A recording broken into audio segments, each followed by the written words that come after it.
करवा चौथ का व्रत कार्तिक मास के कृष्ण पक्ष की चतुर्थी को किया जाता है। तो आज हम आपको इसी करवा चौथ की कहानी बता रहे हैं। एक साहूकार के 7 लड़के और एक लड़की थी।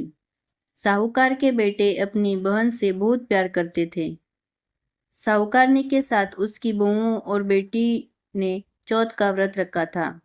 चौथ का व्रत में चांद देखकर ही व्रत खोलते हैं। रात को जब साहूकार के लड़के भोजन करने लगे तो उन्होंने अपनी बहन से भोजन के लिए कहा। इस पर बहन ने बताया कि उसका आज व्रत है और वह खाना चंद्रमा को अर्घ्य देकर ही व्रत खोल सकती है और कुछ खा सकती है। सबसे छोटे भाई को अपनी बहन की हालत देखी नहीं गई और वह दूर पेड़ पर एक दीपक जलाकर छलनी की ओट में रख देता है। दूर से बहन को दिखता है छलनी की ओट में रखा दीपक चांद की तरह लगता है। ऐसे में वो ऐसा लगता है जैसे चतुर्थी का चांद हो। बहन ने अपनी भाभी से कहा कि चंद्रमा निकल आया है, व्रत कब खोलें?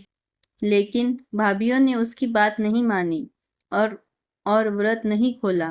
बहन को अपने भाइयों की चतुराई समझ में नहीं आई और उसे देखकर करवा उसे अर्घ्य देकर खाने का निवाला खा लिया।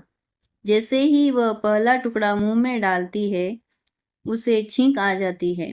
दूसरा टुकड़ा डालती है तो उसमें बाल निकल आता है और तीसरा टुकड़ा मुंह में डालती है तभी उसके पति की मृत्यु का समाचार मिलता है। वह बेहद दुखी हो जाती है। उसकी भाभी सच्चाई बताती है कि उसके साथ ऐसा क्यों हुआ। व्रत गलत तरीके से टूटने के कारण माता उससे नाराज हो गई। इस पर वह निश्चय करती है कि वह अपने पति का अंतिम संस्कार नहीं करेगी और अपने सतीत्व से उन्हें पुनर्जीवन दिलाकर रहेगी। शोकातुर होकर वह अपने पति के शव को लेकर 1 वर्ष तक बैठी रही और उसके ऊपर उगने वाली घास को इकट्ठा करती रही। उसने पूरे साल की चतुर्थी को व्रत किया और अगले साल की कार्तिक कृष्ण चतुर्थी फिर से आने पर उसने पूरे विधि विधान से करवा चौथ का व्रत किया। शाम को सुहागिनों से अनुरोध करती है कि यम सुई ले लो, पिय सुई दे दो, मुझे भी अपनी जैसी सुहागिन बना दो। जिसके फलस्वरूप करवा माता और गणेश जी के आशीर्वाद से उसका पति पुनः जीवित हो गए। जैसे गणपति और करवा माता ने उसकी सुनी वैसे सभी की सुने। सभी का सुहाग अमर हो। बोलिए चौथ माता की जय।